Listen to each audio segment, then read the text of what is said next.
સમાચાર જૂનાગઢથી મળી રહ્યા છે, જ્યાં મહાનગરપાલિકાની બજેટ બોર્ડની બેઠક મળી હતી, જો કે એમાં પણ હોબાળો મચ્યો હતો। જૂનાગઢ મહાનગરપાલિકા બજેટ બોર્ડની બેઠકમાં ભારે હોબાળો મચ્યો હતો।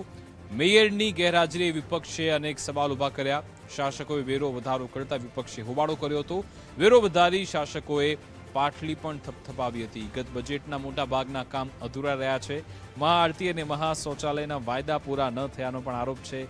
હજુ 100 કિલોમીટર રસ્તા અને 60 કિલોમીટર ગટરનું કામ બાકી છે। વિપક્ષે કહ્યું કે આ વાયદા આપવાનું બંધ કરો, કામ કરવાનું ચાલુ કરો। એટલે કે જ્યાં સુધી બજેટ બનશે 1% દર વખતે વધારો થશે ને જનતા ઉપર એક વેરા પોઈન્ટ દીઠ 700 થી 800 રૂપિયા વધારો આ વખતે ઝીકાવાનો છે।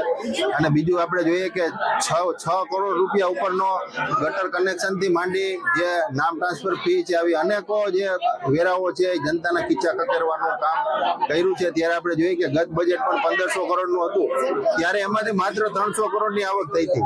ત્યારે જે સરકારી ઓડિટ છે એણે પણ કીધું કે મહાનગરપાલિકા જૂનાગઢ છેલ્લા 5 થી 7 વર્ષથી ખોટું બજેટ બનાવે છે, જે અવાસ્તવિક છે, ખરેખર કાગળ ઉપર છે। ખરેખર એક પણ યોજનાઓ સાકાર થતી નથી, જનતાને એનો લાભ મળતો નથી। સામાન્ય પ્રાથમિક સુવિધા, રોડ, પાણી, ગટર, સફાઈ મુદ્દે પણ જૂનાગઢના શાસકો નિષ્ફળ ગયા છે। માનનીય કમિશનર સાહેબ દ્વારા સૂચવેલું બજેટની સામે કોર્પોરેશનની સ્થાયી સમિતિ અને કોર્પોરેશનની ટીમ દ્વારા જે નજીવા ભારાંક મુજબ નજીવો વધારો કરી આ બજેટને પ્રસ્તુત કરવામાં આવ્યું છે। ખાસ કરીને વિપક્ષ કોંગ્રેસે છે તે બજેટનો બહિષ્કાર કર્યો હતો ને તમે બહુમતીએ પસાર કર્યું।